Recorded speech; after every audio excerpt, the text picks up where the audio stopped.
Eco system, ఎదుటివాడు ఎలా ఆలోచించాలో నేర్పేటటువంటి system. Chandrababu గారు తాజా మీటింగ్ చూస్తే ఆ ఎకో సిస్టమ్నే పదే పదే ఆయన ప్రసంగాల ద్వారా చెప్తున్నారు. కార్యకర్తలు, నాయకులు అర్థం చేసుకోవాల్సింది ఏంటంటే, అమరావతిలో ఏమీ కాలేదు, అక్కడి నుంచి వచ్చినటువంటి వాటర్ని కృష్ణానదిలోకి పొయ్యలేదు, అసలు అక్కడికి వాటరే రాలేదు, మునగలేదు.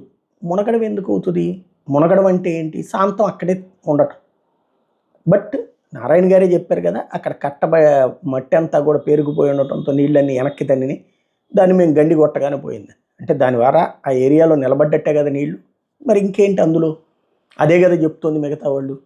ఇదివరకు విజయవాడలో అట్లాగే చెప్పారు, ఇప్పుడు ఇట్లాగే చెప్పారు. రెండవది అదేది పెన్షన్లు పీకేస్తున్నారని ఒక తప్పుడు ప్రచారం చేస్తున్నారు. ఎవడో గొట్టంగాడు ఒకడు అటాలు వేసాడు, వైసీపీ కార్యకర్త చేతులు ఉన్నట్టు చేతులు లేనట్టు. ఆయన తీసుకెళ్ళి బొక్కలో వేయండి, ఎవడొద్దన్నాడు.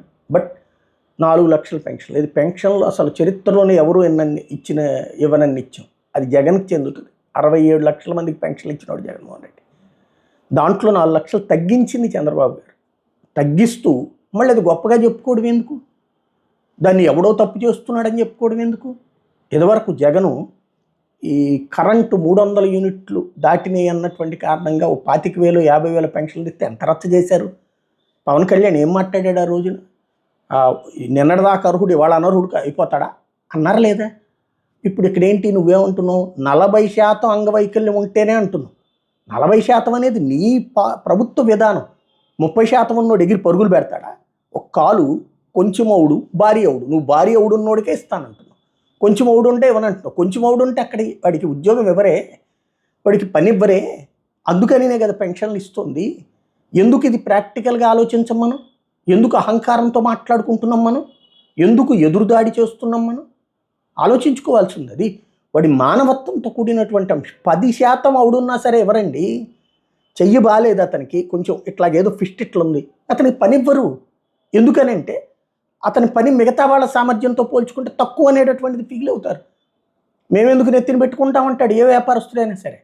కాబట్టినే ప్రభుత్వం తరపు నుంచి మినిమం జవాబుదారీతనం, మినిమం పెన్షన్ సిస్టమ్ అన్నటువంటి వాళ్ళకి పీకి పడేసి మేము 40% అనుకున్నాం కాబట్టి 40% ఉంటేనే పెన్షను, లేకపోతే ఇవ్వమంటే ఎట్లాగా? రెండోది, మూడోది సూపర్ 6 సూపర్ హిట్ అయిపోయింది, అన్నీ అద్భుతంగా చేసేసారు. ఎవరు చేసేసారు?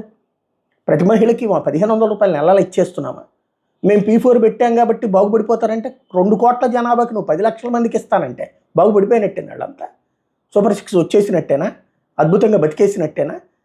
అట్లాగే నిరుద్యోగ భృతి, స్కిల్ డెవలప్మెంట్ నా చిన్నప్పటి నుంచి ఉంది. అది వేస్తూనే ఉంటారు, దాంట్లో వచ్చే ఉద్యోగాలు వస్తూనే ఉంటాయి.